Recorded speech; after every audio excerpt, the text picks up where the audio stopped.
Bonjour à toutes et à tous et merci de nous rejoindre pour cette édition de ce jeudi 5 mars 2026.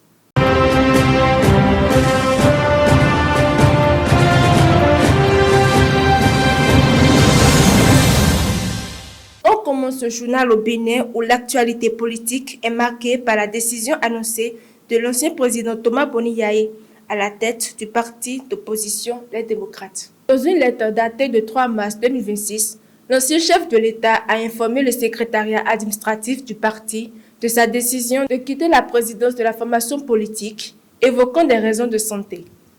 Mais cette annonce a rapidement suscité des réactions au sein du parti. Quelques heures après la réception de la lettre, les cadres et responsables des démocrates se sont réunis en comité permanent le mercredi 4 mars 2026 au siège du parti à Cotonou. Cette réunion de crise, qui a duré un peu plus d'une heure, avait pour but principal d'examiner la lettre de démission de celui qui reste la figure historique du parti. À l'issue des échanges, la direction du parti a indiqué qu'elle ne validait pas encore ce départ. Le comité permanent souhaite donc envoyer une délégation pour échanger directement avec l'ancien chef de l'État. Cette rencontre pourrait permettre soit de le convaincre de revenir sur sa décision, soit d'accepter officiellement son retrait de la présidence du parti.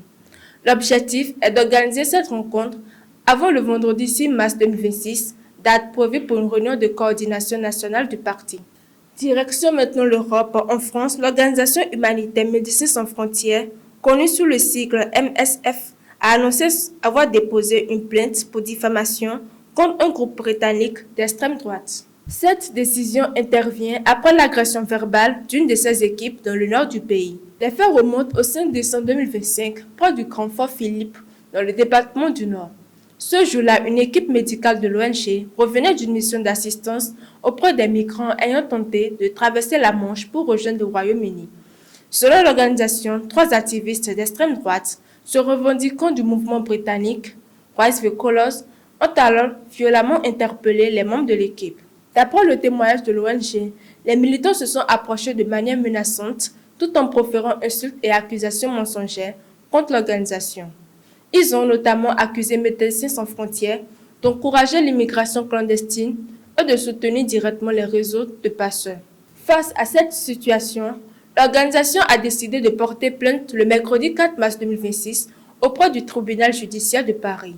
Médecins sans frontières précise également que d'autres plaintes pourraient être déposées notamment pour des faits de violence psychologique subis par les membres de l'équipe.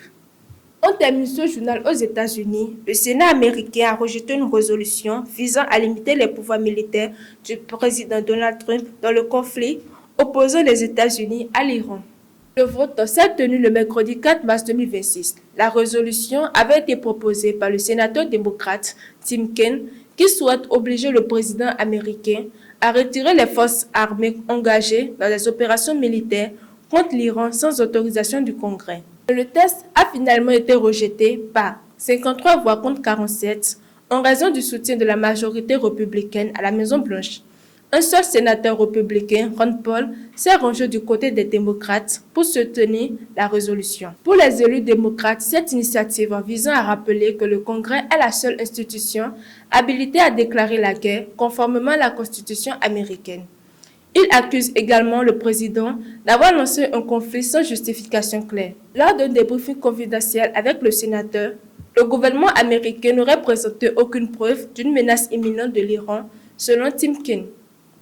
Voilà pour l'essentiel de l'actualité de ce jeudi 5 mars 2026. Merci de votre attention.